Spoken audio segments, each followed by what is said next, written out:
I'm Gail Guayardo. Welcome to Bloom, presented by Lifeguard Imaging, a full hour dedicated to your health and wellness. So get ready to bloom. Today, we're helping you turn a new leaf in life with ways to get a fresh start and create new habits so you can embrace change and personal growth.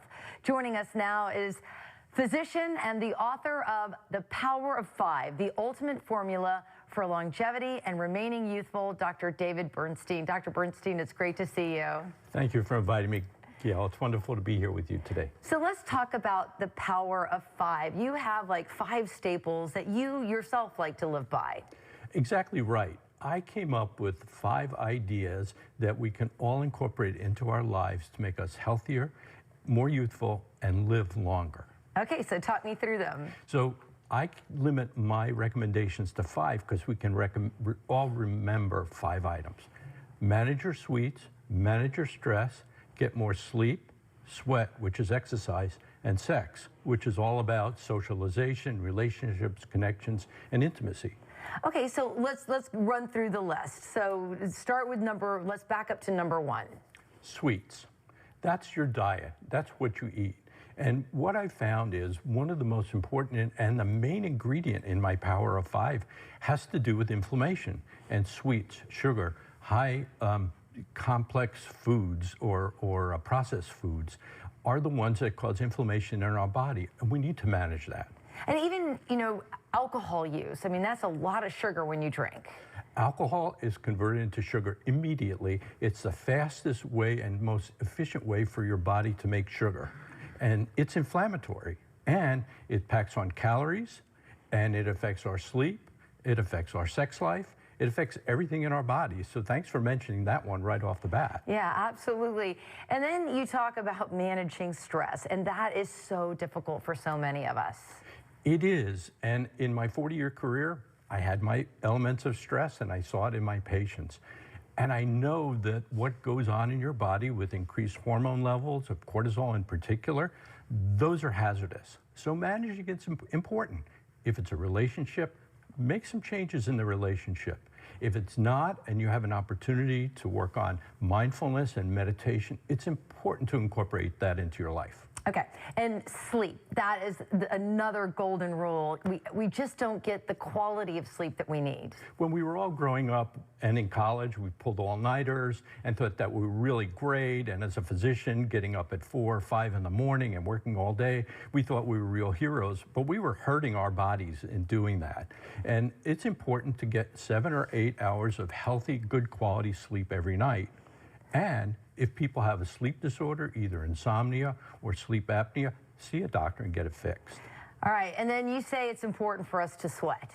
Sweat. Well, that's my euphemism for exercise. But to exercise, to get the minimum amount that the government and others recommend would be 30 minutes a day, 5 days a week, or 150 minutes. And if you really want to get the sweet spot, it's 450 minutes a week, which is 90 minutes a day, which would include strength training and cardio, because our muscles are important and our balance is important, and that's what we get from that activity.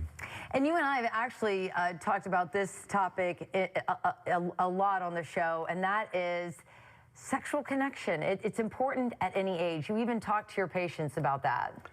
I made it as important as asking about their hearing, their vision, their sleep. So sexual activity is really important, and it's all about intimacy. It's about relationships. And those are incredibly important at young age, at medium age, and at older age. And having relationships and the intimacy part is important too. And the opposite of intimacy is loneliness. And we know that's a health hazard. And it is something that we as older adults and younger adults need to manage and do something about it, because it carries the same risk as having obesity or smoking 15 cigarettes a day. And that's a significant contributor to our bad health. All right, and you have some actionable steps that you want to talk about, and it starts with making a list of your goals. Sure, making a list of goals is really important, and it's important to write them down, because if you see them in front of you, you're better able to look at them every day And one of the things that I do in my home is I have my 5 elements of my power of 5. I have them on a little pentagon that I look at, and I check off every day to make sure that I get my 5. Okay, and so you're setting those realistic goals, and you say in order to do that, it's good to break down your goals so they don't seem so overwhelming. Sure. It starts with forming habits. And if you think about when you brush your teeth, you know, you put your toothpaste on your toothbrush and then you brush your teeth.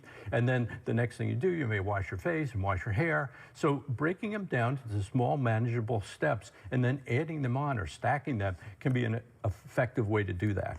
And then scheduling, and this is something why I love to work, because and I love when the kids are in school, because it's schedule, schedule, schedule, schedule. If you don't create a schedule, you can waste a lot of your day away. You are so right. And there are people who would rather not have a schedule, but in my working career, it was really nice to know that I started at 8:15 and my last patient was 3:45, and that I worked until 6 o'clock and did my work. And having that schedule and those boundaries set on my day was incredibly important, because you're right, you'll waste your time thinking about what do I do next. But if you have that routine, it makes a big difference, especially when we're addressing the power of 5. Yeah, I could binge watch Suits on Netflix all day if I didn't have a schedule. So I think we all need to stick to a schedule. You also say finding a support system, accountability in anything you do is very helpful. Oh, it's so true. Accountability partners. It's someone who knocks at your door at 6 in the morning and says, it's time for our walk. We're going to walk our 2 miles, and then you can go home and take a shower and go to work. That's really helpful. Accountability partner for me was telling every one of my patients I was writing a book. God knows if I didn't write my book, but they would ask about it. So having accountability to one person or a lot of people makes a big difference. And you say, do not be ashamed to ask for help. You know, as a society, and I see it all the time, that people don't ask for help. In my office, out in the real world, we think we have to go it alone, but there's help out there. And one of the helpers that one of my patients found was an app she put on her phone to help her give her better focus in attaining her goals, her health goals in particular. Okay, we have 30 seconds left, so let's end it on a bright note. Celebrate your successes in life. It's so important to celebrate what you've accomplished.